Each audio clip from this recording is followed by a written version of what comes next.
Hello everybody, welcome to a new video. It's another calf feeding video. And today is a day where we got a lot of snow. Yesterday and the earlier part of today, we probably got close to, around 15 to 20 centimeters of snow, or 6 to 8 inches of snow, which is a lot.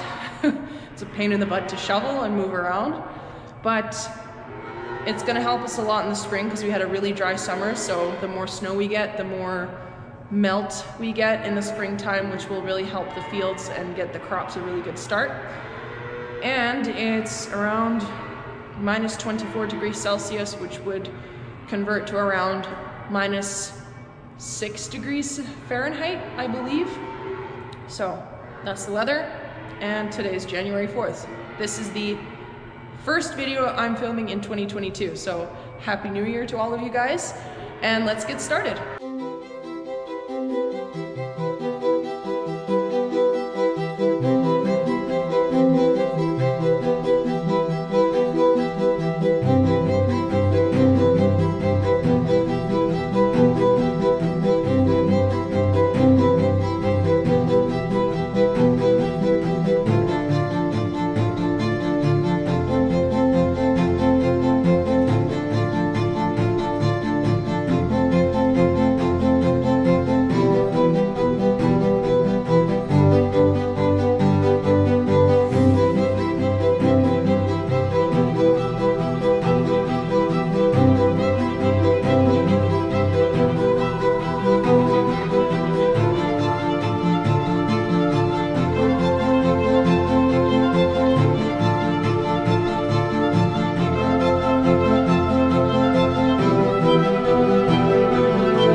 So calf feeding is all done. I just videotaped the room that is being weaned today, so they're a bit noisy. They only get calf starter and water now. And somebody asked in the comments a little while ago that they don't see the calves getting water, or when do the calves start getting water. And they typically start getting water at around 4 to 5 weeks. We've tried giving them water before that, but they just don't seem to enjoy having the water as much as the milk, so they never touch it typically before that period. So that's why they don't get it until later on in life, just because we also want to make sure that they're filling up on milk and not mostly water, because milk is the nutritious part of their diet along with the calf starter.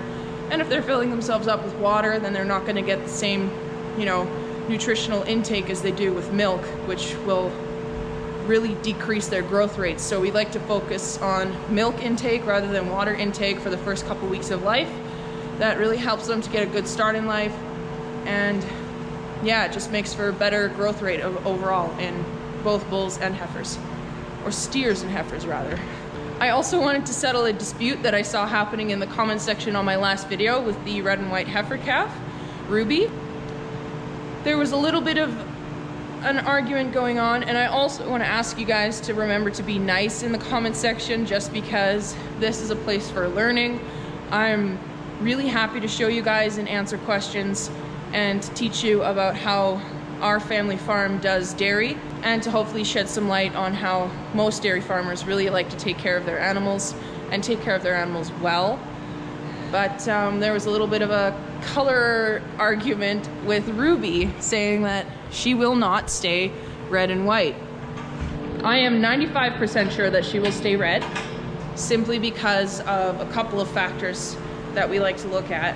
She is really bright red, and if you look at her eyelashes, they're also bright red. And if you look at her nose, it is bright red. There is no black here. And if you look at her ears, there's also no black to be found, just red, really bright red.